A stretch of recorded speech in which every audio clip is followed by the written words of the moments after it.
and Mirasol arrives with carrots, good things, sweet potatoes, and her wonderful personality.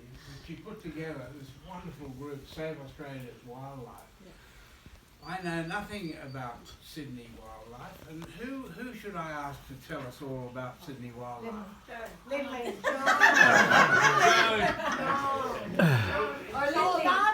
No. Before I tell you our story, tell me your story. Go on, Joan, stand up. Great privilege. Order Australia Medal. What? How could that be? In 1902, the skin was collected in New Zealand. So he said, how can a Parma wallaby be collected in New Zealand? It doesn't make sense. So then he said it was collected on Kowau Island. And he said, aha, Kowau Island had been bought by Sir George Grey. He had been the governor of South Australia. He was incredibly interested in wildlife. In fact, there was a wallaby named after him, named after Grey, called the wallaby grey-eye or the Tulash wallaby. They are now extinct, unfortunately. They are extinct. So he said his interest went way beyond academic. He bought Kowau Island for the specific reason to breed wildlife. He didn't ask the New Zealand government. Today they've got very mixed feelings about it. But in fact, it saved a species. David said, I wonder whether it's possible that the animal is still alive in New Zealand. And he sent over two naturalists, Wadziki and Flux. And he said, look, I've got funding for you for 3 weeks. You'll be busy. I want you to trap. I want you to find out whether the Parma wallaby is extant. Off they went.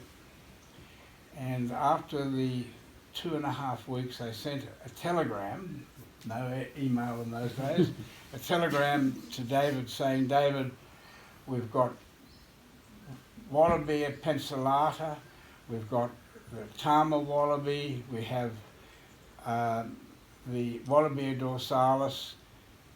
We haven't found the Parma wallaby. At the end of that week, David got one of the most important telegrams ever sent in the world of natural history.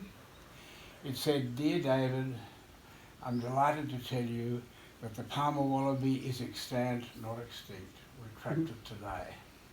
And I came into the story, and David told me the story, and I said to David, that's wonderful. Great news. An Australian animal rediscovered, thought to be extinct in Australia, rediscovered in New Zealand. What are you going to do about it? And he said, what do you mean? I said, we've got to bring it back to Australia. He said, oh, that's a huge task. So I went and saw Dr. Don McMichael, the new director of National Parks, and I said, Don, David has discovered the Parma wallaby is extant in New Zealand.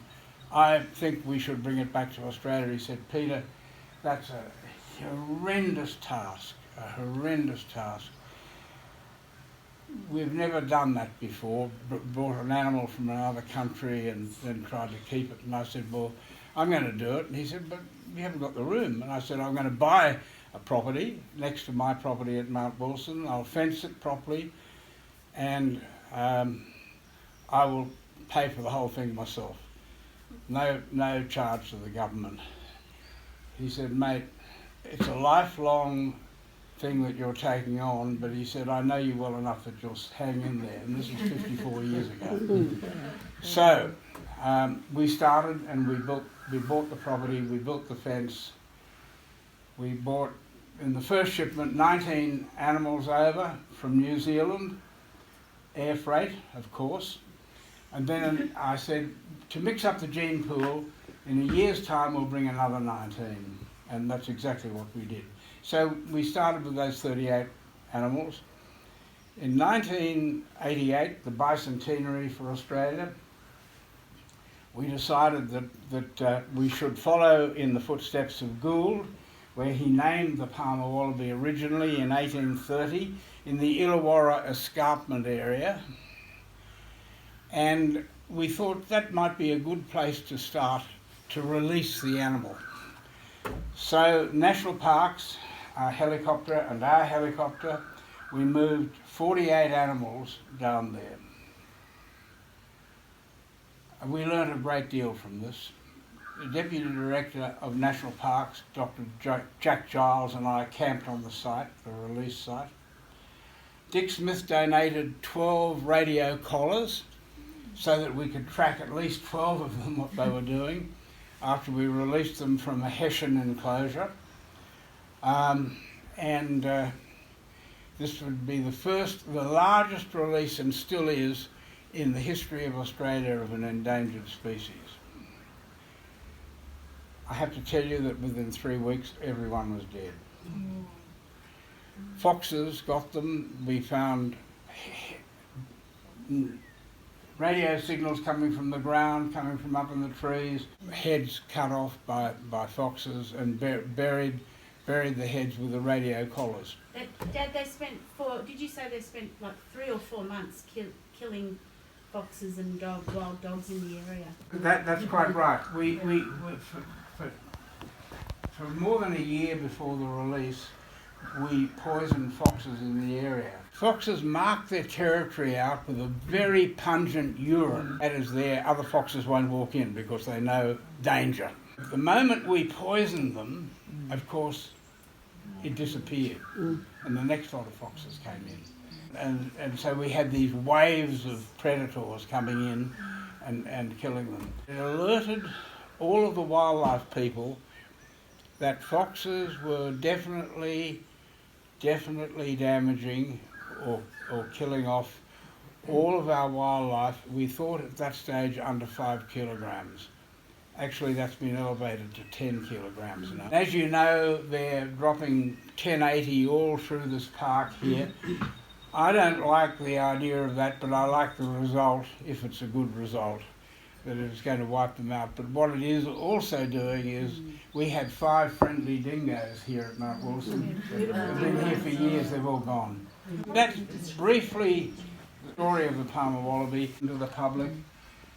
We open it for scientific reasons and for people, wonderful people like you. Because zoos are not the correct place, the environment for this particular wallaby. It's very shy, it requires cover all day. It comes out at night and eats at night. And so if in a zoo which people say, oh, wonderful to put them on exhibition, it isn't wonderful at all. It's a death knell for the wallaby. If they haven't got places to hide during the day, they get post-capture myopathy, or they just freak out and die. The next release we have will be to somewhere where it's not open to the public. It'll be for the wallaby to survive.